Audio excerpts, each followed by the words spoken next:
પુલવામામાં આતંકી હુમલા મુદ્દે દેશભરમાં આક્રોશની લાગણી જોવા મળી રહી છે। 44 જવાનોની શહાદત એળે ન જાય તેવી લોકોની માંગ ઉઠી રહી છે। ઠેર ઠેરથી મોટી સંખ્યામાં લોકો એક જ માંગ કરી રહ્યા છે કે આતંકવાદને ડામવામાં આવે, કાર્યવાહી કરવામાં આવે, પાકિસ્તાન અને આતંકવાદીઓને પાઠ ભણાવો તેવી લોકોની માંગ છે, લોકોનો રાગ છે। હુમલાનો તાત્કાલિક વળતો જવાબ આપવાની પણ લોકો માંગ કરી રહ્યા છે। તો આતંકના આકાઓને ઠાર કરી આતંકવાદને જડમૂળમાંથી ઉખેડવાની માંગ સમગ્ર દેશની જનતા કરી રહી છે। હુમલા બાદ સરકાર પણ આવી એક્શનમાં કાશ્મીરના હુરિયત નેતાઓ સામે નિર્ણય લીધો છે। હુરિયત નેતાઓને સુરક્ષા અને સુવિધાઓ જે આપવામાં આવતી હતી તે સરકારે પરત ખેંચી લીધી છે। પાકિસ્તાનને MFNમાંથી ભારતે બાદબાકી કરી છે તો 200% ઇમ્પોર્ટ ડ્યુટી પણ લગાવી છે।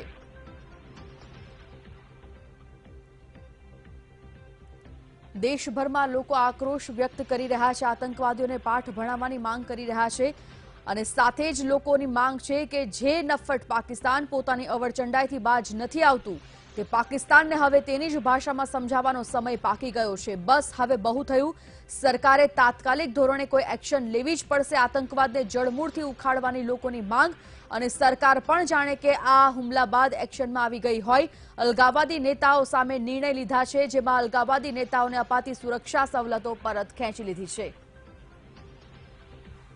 અમદાવાદથી સંવાદદાતા જયંતિ ચૌધરી જોડાઈ ગયા છે, તેઓ સાથે વાત કરીએ। જયંતિ, એક તરફ સરકાર એક્શનમાં આવી ગઈ છે સ્વાભાવિકપણે, પરંતુ એવી કંઈક પગલાં એવા કંઈક ભરવા પડશે જેના કારણે દેશવાસીઓની જે આતરડી છે તે ઠરવી જોઈએ। શું માંગ છે દેશવાસીઓની?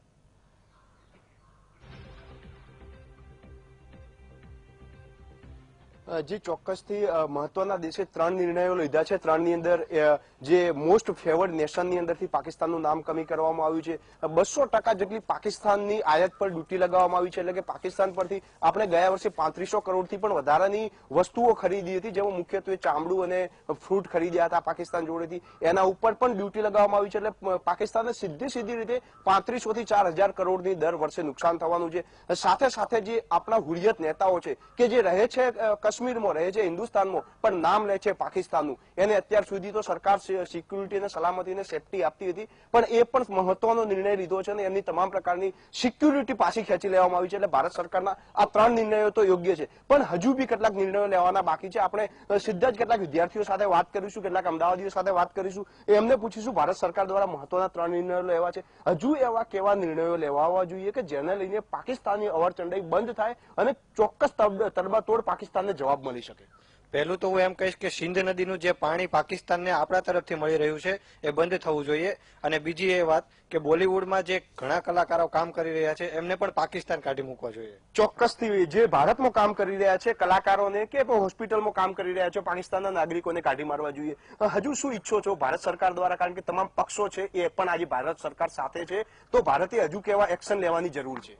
ભારત સરકારે આ અંગે યોગ્ય નિર્ણયો કેટલાક લીધા છે, જેમ કે આ કંપનીઓમાં કામ કરતા હોય ને ખરાબ ટિપ્પણી કરતા હોય તો તેમને પણ કાઢી મૂક્યા છે। જ્યારે બોલિવૂડમાં કામ કરતા એક્ટરો કે જેઓ ભારતીયમાં આવીને રોજગારી મેળવે છે તો તેમને પણ કાઢી મૂકવા જોઈએ। અને જ્યારે આ સિંધુ નદીનું પાણી છે અને તેમને પણ તે એક વિવાદ છે તો તે પાણી પણ બંધ કરવું જોઈએ અને આવા હુમલા ના થાય તે માટે પણ બીજી સિક્યુરિટી વધારવી જોઈએ। ચોક્કસથી એક સૌથી મહત્વનો સવાલ છે જે રીતે કાશ્મીરની અંદર આતંકવાદીઓએ હુમલો કર્યો છે અને હુમલામાં આપણા 42 જવાનો, ગઈકાલે એક જવાન શહીદ થયો છે। હવે પછી ક્યારે આ પ્રકારનો હુમલો ન થાય એના માટે ભારત સક્રિયપણે પગલાં લઈ રહી છે, પણ હજુ એવા કેટલાક પગલાઓ શું સજેસ્ટ કરશો? જે સરકારે જે 200% પાકિસ્તાનના માલ સામાન પર જે આયાત ડ્યુટી નાખી એ બરાબર છે, એનું તરફદારી કરું છું। અને બીજા પણ એવા કંઈ પગલાં લેવા જોઈએ જેથી કરીને પાકિસ્તાન અંદરથી ખોખલું થઈ જાય। જેમ કે આપણે ભૂતકાળમાં બાંગ્લાદેશ નામનું જે આપણે ટુકડો કરી આપ્યો હતો એનો, અને એવી ને એવી રીતે આપણે એવા કંઈ નિર્ણયો લઈશું તો અંદરથી ખોખલું થઈ જાય તો ઊભું જ ના થાય। અને આપણી કેટલી વસ્તી, પાકિસ્તાનની શું તાકાત કે આપણને કંઈ કરી શકે? આટલું નાનું પાકિસ્તાન એ શું કરી લેવાનું? એટલે આપણે બીજા કેવા મક્કમ નિર્ણયો લેવા જોઈએ કે અંદરથી ભાંગી પડે। ચોક્કસથી મક્કમ નિર્ણય લેવા જોઈએ। મોદી સરકારની ખાસ કરીને વાત કરીએ તો વિપક્ષોએ બધાએ પહેલી વખત મોદી સરકારને સમર્થન કર્યું છે। આપ જે પણ નિર્ણય લેશો અમે તમારી સાથે છીએ, શું કહેશો એક નાગરિક તરીકે? પહેલું તો હું કહીશ કે મોસ્ટ ફેવર્ડ નેશન, અને બીજું છે કે સિંધુ નદીનું પાણી છે, જો એ મોદી સાહેબ છે બધા દેશોને વિશ્વાસમાં લઈને એ પણ અટકાવી શકે છે. અને બીજું કે 200% ડ્યુટી લગાવેલી છે કે જે દર વર્ષે હવે પાકિસ્તાન ઉપરથી હટાવાય છે, જે દર વર્ષે પાકિસ્તાનને 3500 થી 4 કરોડ જેટલું નુકસાન થવાનું છે. અને બીજું કે જે મોદી સાહેબે કર્યું હતું કે જયારે ઉરી હુમલો થયો હતો ત્યારે સર્જિકલ સ્ટ્રાઇક, તો અમે પણ વી વોન્ટ સર્જિકલ સ્ટ્રાઇક માંગીએ છીએ બીજી પણ. અને બીજું કે મોદી સાહેબે આજે બધા આપણા જે વિરલાઓ છે એને છુટ્ટી આપી દીધી છે કે તમે યોગ્ય સમય યોગ્ય સ્થળ ગોતી અને પાકિસ્તાન ઉપર હુમલો કરો. અને બીજું કે આપણે છે તો જો આપણે જોઈએ તો અત્યારે બધા વિપક્ષો છે એ સરકારને આજે સપોર્ટ કરી રહી છે. અને કાશ્મીરમાં જેટલા એવા નેતાઓ છે કે જે જ્યારે પણ પાકિસ્તાનની તરફેણમાં બોલે છે, પરંતુ હવે આજે એ નેતાને પણ હટાવાયા છે. અને બીજી વાત આપણે કરીએ તો કે આજે આપણા 44 વિરલાઓ શહીદ થયા છે, તો આપણે જોઈએ તો નાના ગામડાથી માંડીને મોટા શહેરોમાં શ્રદ્ધાંજલિ આપી છે, મોટી મોટી રેલી કાઢવામાં આવે છે. અને આપણો ભારત દેશ છે એ એક તાતડે બંધાયેલો દેશ છે ને આપણે જરૂરથી આપણે સરકારને સપોર્ટ કરવો જોઈએ. ચોક્કસથી આપણે સરકારને સપોર્ટ કરવો જોઈએ. એક એ પણ છે કે જ્યારે છેલ્લા 3 દિવસથી આખા દેશભરમાં રેલીઓનો દોર ચાલુ થયો છે, પાકિસ્તાન વિરુદ્ધ સૂત્રો ચાલુ થયા છે, ક્યાંક ને ક્યાંક સરકારને આખું ભારત આજે એક અવાજ કરી રહ્યું છે કે મજબૂત પગલાં લો. સરકારે 3 પગલાં લીધા છે, હજુ એવા કેટલાક પગલાઓ લેવાના જરૂરિયાત છે. આપ એક યુવાન તરીકે શું સજેસ્ટ કરશો? જે પ્રમાણે આપણે સૌ જાણીએ છીએ કે ઉરીની જે ઘટના બાદ જે પ્રમાણે સરકાર દ્વારા સર્જિકલ સ્ટ્રાઇક કરવામાં આવી હતી સેનાના સહયોગ દ્વારા, તો તેવી જ રીતે હજી વધારે પ્લાનિંગ કરીને સર્જિકલ પાર્ટ 2 એ રીતની એક યોજના બનાવવી જોઈએ. અને એના દ્વારા જ ભારતના જે જવાનો શહીદ થયા છે તેને ન્યાય આપવો જોઈએ. સાથે સાથે જ બીજી હું એક વાત કરીશ કે આજના યુવાનો જે પબજીમાં એક મિલિટરીયન તરીકે એ લોકો કામ કરે છે, તેની જગ્યાએ આજે પબજી છોડીને આપણા જે વિરલાઓ છે, જે જવાનો છે, તેને સમર્થનમાં રહેવું જોઈએ. અને એ સમર્થનમાં છે જ. સાથે સાથે જ બીજી એક ઘટના જોઈએ તો અત્યારે વિપક્ષ અને અન્ય પક્ષો પણ સરકાર સાથે છે અને તેમને કહી રહ્યા છે કે આપ આગળ વધો અને અમે તમારી સાથે છે. તો હવે જોવાનું એ રહ્યું કે સરકાર આગળ વિપક્ષનો સાથ લઈને પણ કઈ રીતે આગળ વધી. ચોક્કસથી સરકાર કઈ રીતે આગળ વધી શકે છે. સૌથી છેલ્લો સવાલ, જે રીતે 3 સૌથી મહત્વના નિર્ણયો કરાયા, એમાં કાશ્મીરનો આજનો નિર્ણય લોકોને બહુ જ ગમી રહ્યો છે કે જે હુરિયત નેતાઓ છે એમની સિક્યુરિટીને સલામતી પાછી ખેંચી લેવાઈ છે, કારણ કે આપણા દેશના નેતાઓ થઈને પાકિસ્તાનને ક્યાંક ને ક્યાંક સમર્થન કરતા હતા એવું સરકારનું માનવું છે. શું કહેશો ભાજપ સરકારના જે પ્રમાણે નરેન્દ્ર મોદી દ્વારા અમુક જે પગલાઓ લેવાઈ રહ્યા છે? નરેન્દ્ર મોદી સાહેબને એવું કહેવું છે કે આજના સમયમાં દરેક પક્ષ એક થયા છે, આખું ભારત એક થયું છે. અને એના કારણે આપણે સૌ સાથે મળીને જો મોદી સાહેબ ધારે તો સારા એવા પગલા લઈ શકે છે અને યુવાનોને સારી એવી ટ્રેનિંગ આપે અને પાકિસ્તાન વિરુદ્ધમાં લડી શકે અને આનો સારી રીતે આપણે નિકાલ લાવી શકીએ અને પાકિસ્તાનને આપણે વળતો જવાબ એની રીતે જ આપી શકીએ, જેના કારણે સમજી જાય અને આગળ પડતો આ કોઈ પણ કાર્ય કોઈ બીજા દેશ સામે કે આ ભારત સામે કોઈ કરી શકે નહીં. ચોક્કસથી તો જે રીતે આ યુવાનો અમદાવાદના હતા, જે રીતે યુવાનો સાથે વાત થઈ, રીતે યુવાનોનું સ્પષ્ટ માનવું છે કે જે રીતે પબજીની અંદર યુવાનો છે એ એક થઈને ગુંડાઓને મારે છે, એની બદલે પાકિસ્તાનના જે લોકો છે કે પાકિસ્તાનની અંદરથી જે આતંકવાદ પેદા થઈ રહ્યો છે એને જ ખતમ કરવામાં આવે. અને ભાજપ સરકાર સાથે મતલબ કે ઇન્ડિયન સરકાર સાથે આજે આખા અમદાવાદના, આખા ભારતના, આખા તમામ દેશના જે લોકો છે એમનો સાથ સહકાર છે, વિપક્ષનો સાથ સહકાર છે. માટે જે પણ નિર્ણયો લેશે એ મહત્વના હશે. તમામ નિર્ણયમાં કોઈ પણ પક્ષ છે એ વિરોધ નહીં કરે. માટે અત્યારે જે મોદી સરકાર છે એને સાબિત કરવાનું છે અને મોદી સરકારે મહત્વના પગલાઓ લેવાના છે કે જે લોકોની આશાઓ બંધાઈ છે, લોકોની જે અપેક્ષાઓ બંધાઈ છે. વિપક્ષે જે રીતે સમર્થન આપ્યું છે, પ્રથમ વખત આ પ્રકારનું એટલું મોટું સમર્થન આપ્યું છે, તો જે ભાજપ સરકારે કે જે મોદી સરકારે જે નિર્ણયો લેવાના છે, નિર્ણયો લઈ અને ભારતના લોકોનો વિશ્વાસ જીતવાનો છે. જે આપણા શહીદો થયા છે, શહીદોને પણ એમનું જે શાહિદી વોરે ન જાય, નિષ્ફળ ન જાય એવું સાબિત કરી આપવાનું છે. જી બિલકુલ, જયંતિ લાઈન પર જ રહેશો. રાજકોટથી ગૌતમ ભેડા પણ જોડાયેલા છે, તેઓ સાથે પણ વાત કરીએ. ગૌતમ, એક તરફ સરકારે નિર્ણય લીધો છે અને આ નિર્ણયને લોકો પણ આવકારી રહ્યા છે. એક તો હુરિયત નેતા, અલગાવવાદી નેતાઓને જે સુખ સુવિધાઓ આપવામાં આવતી હતી, સવલતો આપવામાં આવતી હતી, તેને પાછી ખેંચવાનો આ તમામ નિર્ણયને રાજકોટવાસીઓ કઈ રીતે જોઈ રહ્યા છે અને સરકાર તરફ હજી શું આશા અપેક્ષાઓ છે?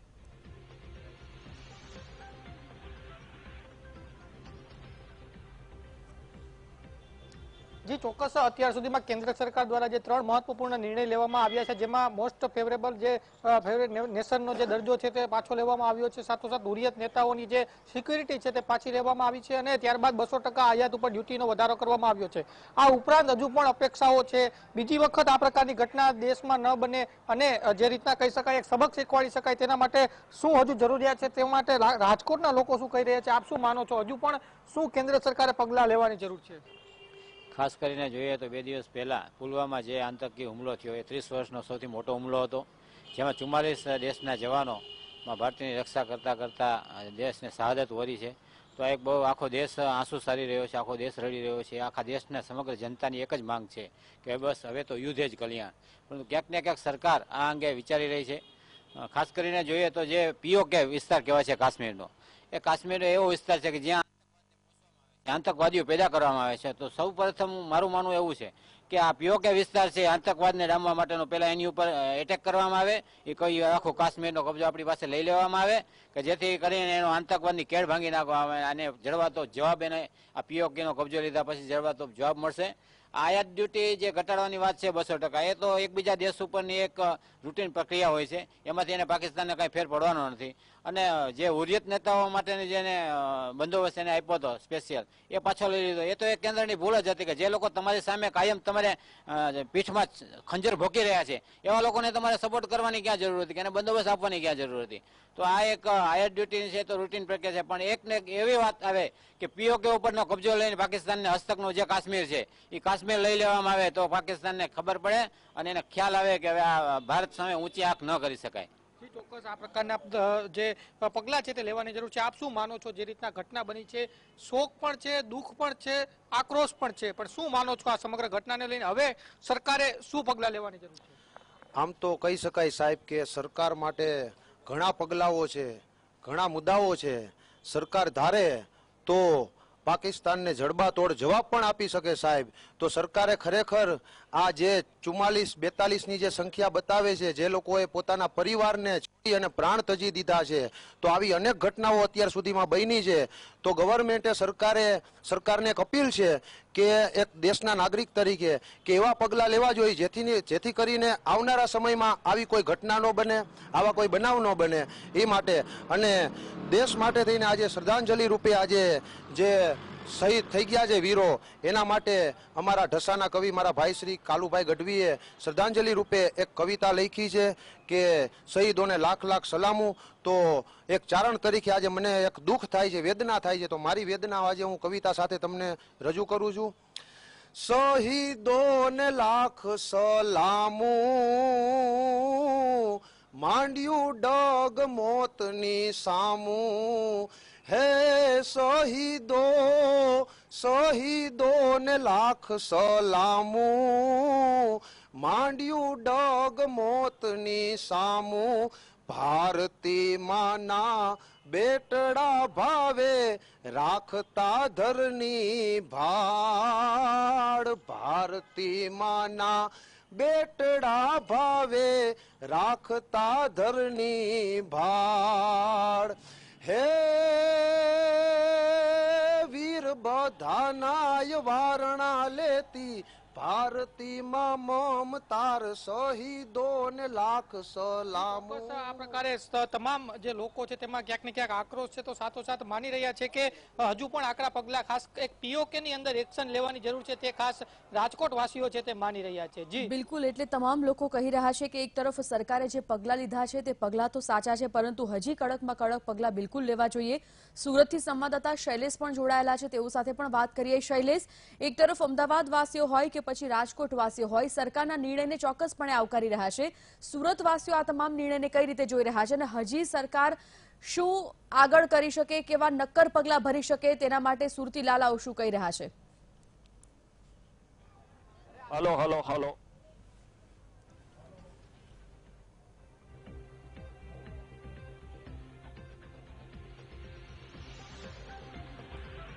ફરી એકવાર સંપર્ક કરવાનો પ્રયત્ન કરીશું. આપને જણાવી દઈએ કે દેશવાસીઓની હવે એક જ માંગ છે કે તેમનો ખાત્મો કરો, આતંકવાદનો ખાત્મો કરો. જે લોકો ભારત દેશ પર કોઈ પણ સંજોગોમાં કોઈ પણ સમયમાં જો હુમલો બોલી દેતા હોય છે તો તેઓ ભારતની તાકાતને નથી જાણતા અને હવે સમય આવી ગયો છે ભારતીય સૈન્યની તાકાત બતાવવાનો. આ કાયર પાકિસ્તાન, આ કાયર આતંકવાદીઓનું જે કાયરતા ભર્યું પગલું છે, આ તમામ લોકોને સબક શીખવાડવાનો હવે આ સમય પાકી ગયો છે અને દેશવાસીઓની એક જ માંગ છે કે હવે બસ બહુ થયું.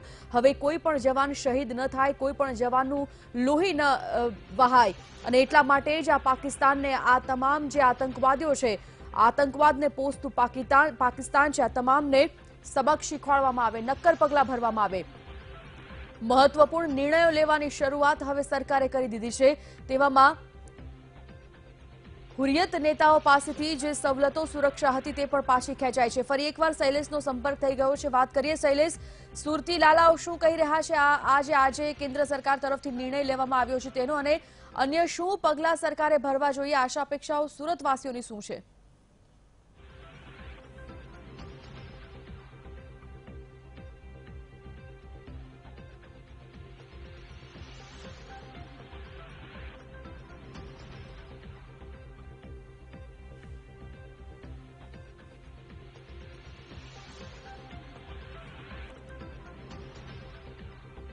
પુલવામા આતંકી હુમલા બાદ દેશભરમાં આક્રોશ જોવા મળી રહ્યો છે।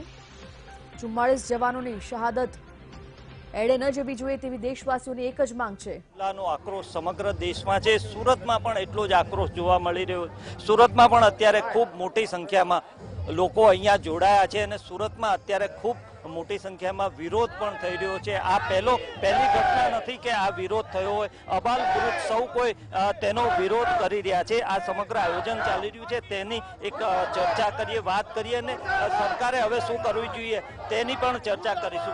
જી संजय जी क्या कहेंगे, किस तरह से जिस तरह से अपने सरकार एक्शन ले रही है वो ठीक है, अब क्या होना चाहिए? भारत सरकार को पाकिस्तान का पानी बंद करना चाहिए। भारत सरकार ने जिस तरह से एक्सपोर्ट ड्यूटी 200% की है, वैसे भारत सरकार को अनेक ऐसे छोटे छोटे पगले हैं जो ये अलगाववादी भारत में बसे हुए हैं, उनको तुरंत गिरफ्तार करना चाहिए, उनको फांसी देनी चाहिए। यासीन मलिक जैसे गद्दार अपने देश में बसे हुए हैं, उनको भारत सरकार को कड़क से कड़क पगला लेना चाहिए। भारत सरकार मुंह से तो बोल रही है कि इन पाकिस्तानियों को, इन अलगाववादियों को, आतंकवादियों को सजा देंगे। भारत की वायुसेना ने कल परसों ट्रायल कर लिए है, तुरंत बमबारी करनी शुरू करनी चाहिए।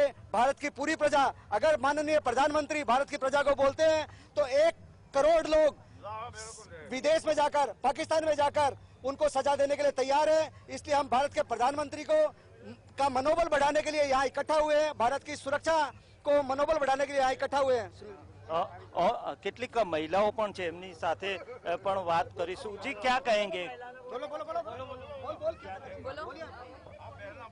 अन्य જે યુવાનો છે તેમની સાથે વાત કરીશું। શું કહો છો?